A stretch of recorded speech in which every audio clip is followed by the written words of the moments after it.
female patient was seen swallowing various items. X-rays proved inconclusive.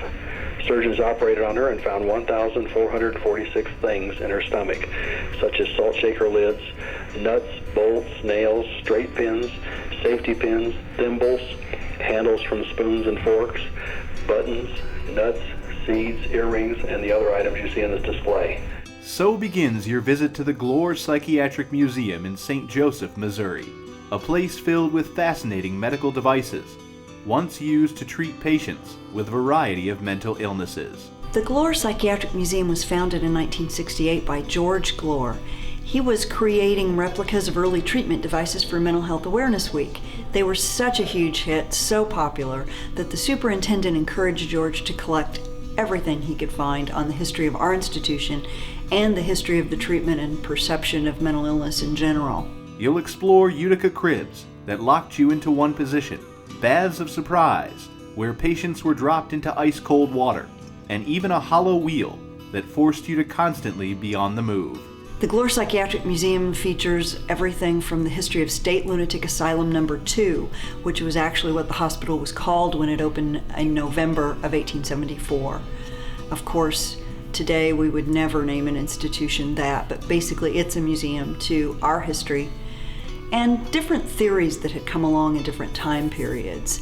We're basically a museum to theories that didn't work, but maybe there was a germ of an idea that they built on later. Ideas did evolve as new ways of restraint became popular.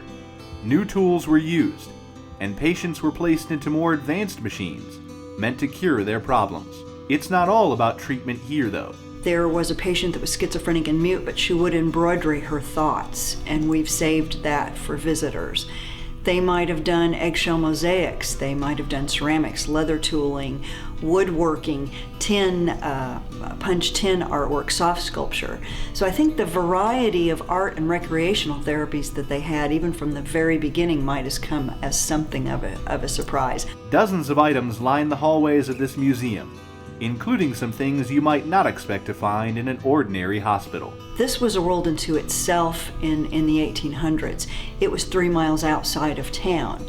It had its own prize-winning dairy farm. It had its own hog operation, its own orchard. This was a world unto itself where they made everything that they needed, with the exception of things like tools and salt. Those things would be brought in. The Glore Psychiatric Museum truly is a fascinating, if not horrifying, place. It is a stark reminder of how much we as a society have changed over the years, a reminder of the progress we have made, and a place that offers a look into a world that few of us could ever imagine. We are absolutely unique. You will never see another museum quite like it. And so many of our artifacts are unique to us, to our particular hospital, to the theories that were tried here. So if you're looking for things that relating to the history of the treatment of mental illness that you can only see at one location, we'd be the stop.